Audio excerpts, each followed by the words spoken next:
নমস্কাৰ সকলোলৈ মোৰ বিজয়া ব্লগ চেনেলটিলৈ সকলোকে আন্তৰিকতাৰে স্বাগতম জনাইছোঁ। আশা কৰোঁ আপোনালোক সকলো ভালে আছে। আজি আপোনালোকলৈ আনিছোঁ জলকীয়াৰ আচাৰ, পকা জলকীয়াৰ আচাৰ। মইনো কেনেকৈ আচাৰখিনি বনাওঁ তাকে আপোনালোককো অকণমান দেখাওঁ। ভিডিঅ'টো শেষলৈকে চাব বুলি আশা ৰাখিছোঁ। এয়া জলকীয়াকেইটা ধুনীয়াকৈ ধুই ল'লোঁ। ধোৱাৰ পিছতে এতিয়া অকণমান সময় ৰ'দত দিম 10-15 মিনিট, কাৰণ জলকীয়াৰ গাত লাগি থকা পানীখিনি যাব লাগিব। আপোনালোকে এখন শুকান কাপোৰেৰেও মুচি দিব পাৰে এটা এটা কৰি।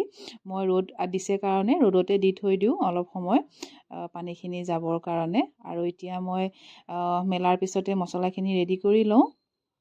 ইয়াতে মই জিৰা দিম এতিয়া 1 চামুচ। আচলতে জলকীয়াৰ পৰিমাণ অনুসৰিয়ে মছলাখিনিৰ প্ৰয়োজন হয়।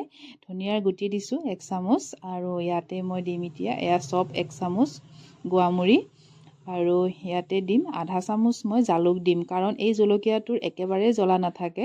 সেইবাবে অকণমান জলকীয়াৰ আচাৰ যেতিয়া জ্বলা হ'লে খাবলৈ ভাল লাগিব, সেইকাৰণে অকণমান জালুক দিলোঁ আধা চামুচ, আৰু ইয়াতে দিলোঁ পাঁচফোৰণ আধা চামুচ। এইখিনি ধুনীয়াকৈ এতিয়া 20 ছেকেণ্ডমান সময় গৰমাই ল'ম। গৰমোৱাৰ পিছতে এইখিনি আধা খুন্দাকৈ পিচি ল'ম। আৰু আপোনালোকে যদি ভিডিঅ'টো মোৰ চাই ভাল পায়, প্লিজ লাইক কৰিব, কমেণ্ট কৰিও জনাব, আৰু শ্বেয়াৰ কৰিব। আৰু মোৰ চেনেলটো যদি ছাবস্ক্ৰাইব কৰা নাই, প্লিজ ছাবস্ক্ৰাইব কৰিব বুলি আশা ৰাখিছোঁ। মছলাকেইটা মই ধুনীয়াকৈ পিচি ল'লোঁ এতিয়া খুননাটোৰ সহায়েৰে। চাওক, বেছিকৈও গুড়া হোৱা নাইকিয়া, আধা খুনাৰ নিচিনাই হৈছে, আধা গুড়া হোৱা। খুব ধুনীয়াকৈ জলকীয়াকেইটাও শুকাই গৈছে। এতিয়া ইয়াৰ ঠাৰিখিনি গুচাই ল'লোঁ।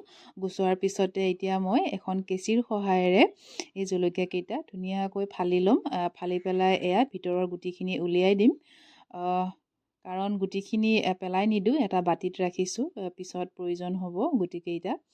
সেইকাৰণে এটা এটা কৰি মই এই কেঁচিখনৰ সহায়েৰে খুব ধুনীয়াকৈ এনেকৈ কাটি কাটি গুটিখিনি উলিয়াই ল'লোঁ। আপোনালোকেও কেঁচিয়েই ব্যৱহাৰ কৰিব, কাৰণ কটাৰীৰে কাটিলে কোনোবাটো বেছিকৈ কাটা যাব পাৰে।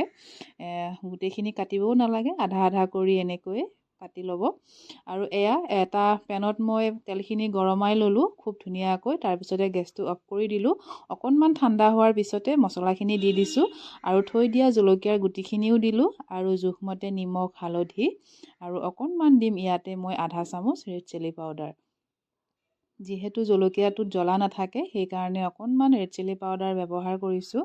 আৰু তেলৰ পৰিমাণটো আপোনালোকে বেছিকৈ নিদিব, কাৰণ মছলাখিনিৰ জোখ অনুসৰিয়ে তেলৰ পৰিমাণটো দিব, কাৰণ তেল বেছিকৈ দিলে মছলাখিনি বেছি হৈ মানে তেল হৈ যাব। গতিকে মছলাৰ পৰিমাণ অনুসৰিয়ে তেলৰ পৰিমাণটো দিব।